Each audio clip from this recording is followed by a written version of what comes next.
Disonansi adalah ketidakselarasan, lawan dari konsonansi, keselarasan. Sedangkan kognisi adalah proses mental, kesadaran, pengetahuan, termasuk gagasan, persepsi, nilai, nurani, ego.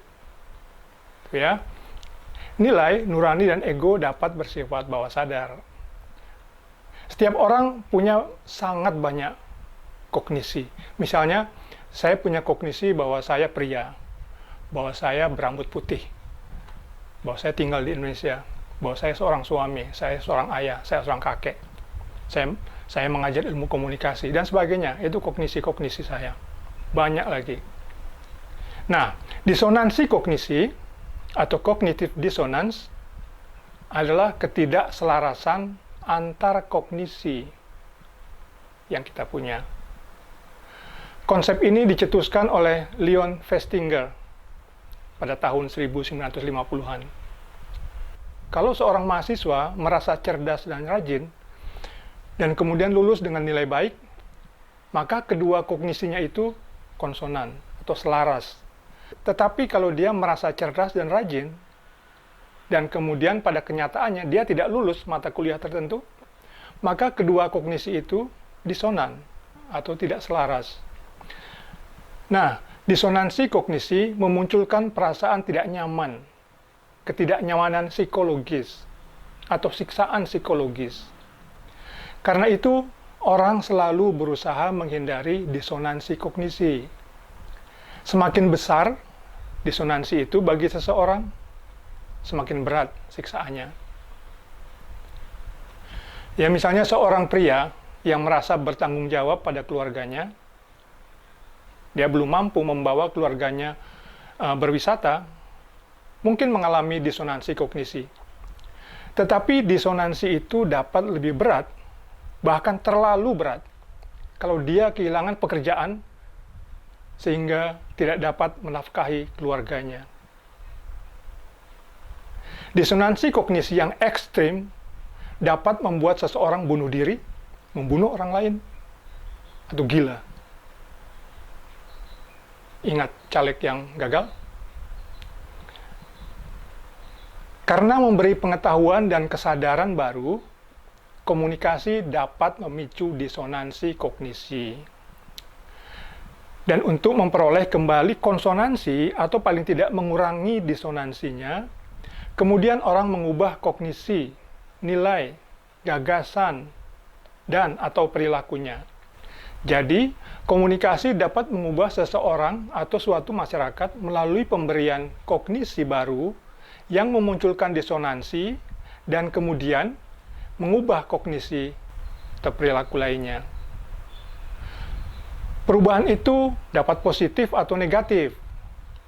Seorang perokok misalnya, yang mendapat informasi bahwa anaknya sakit karena menghirup asap rokok, bisa mengalami disonansi kognisi yang mendorong dia berhenti merokok.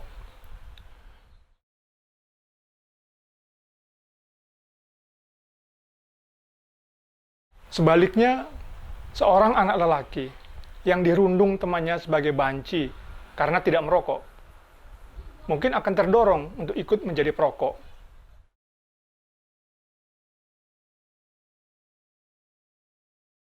Iklan juga dapat memicu perubahan, positif atau negatif, melalui pengetahuan yang menimbulkan disonansi kognisi.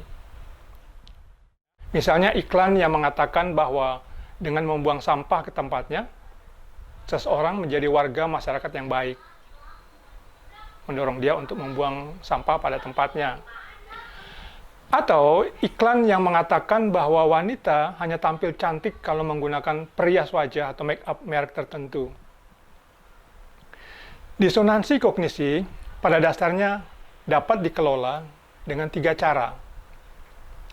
Ya. Yang pertama adalah mengubah kognisi yang tidak selaras.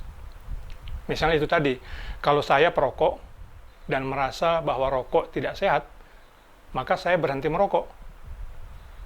Atau bisa juga, kognisi yang saya ubah adalah rokok tidak sehat, menjadi rokok sehat.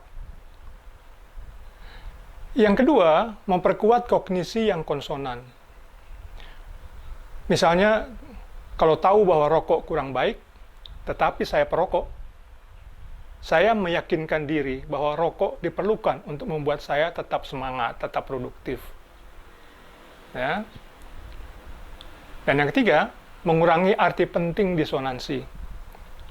Saya tahu rokok kurang baik kalau banyak. Gitu ya. Saya kan hanya merokok 2 batang sehari.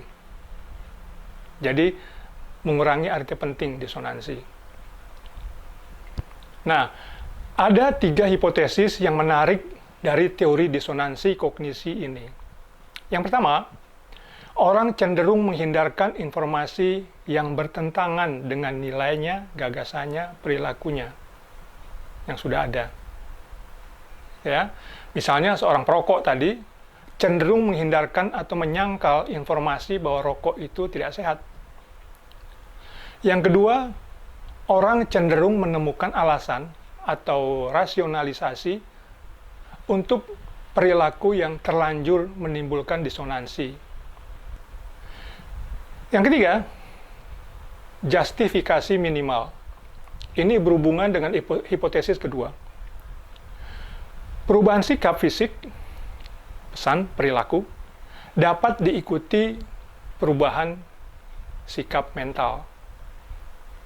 Dengan membuat seseorang terpaksa melakukan sesuatu, maka orang itu kemudian akan dengan sendirinya menemukan alasan mengapa sesuatu itu baik. Kembali ke contoh rokok, supaya mudah ini ya. Teman saya perokok mengatakan bahwa rokok memeratakan pendapatan, menghidupkan petani tembakau, membuat negara menerima banyak pendapatan dari cukai rokok, dan sebagainya. Jadi, melalui disonansi kognisi, komunikasi dapat memicu perubahan. Tentu saja, ahli komunikasi yang baik tidak memicu perubahan yang negatif.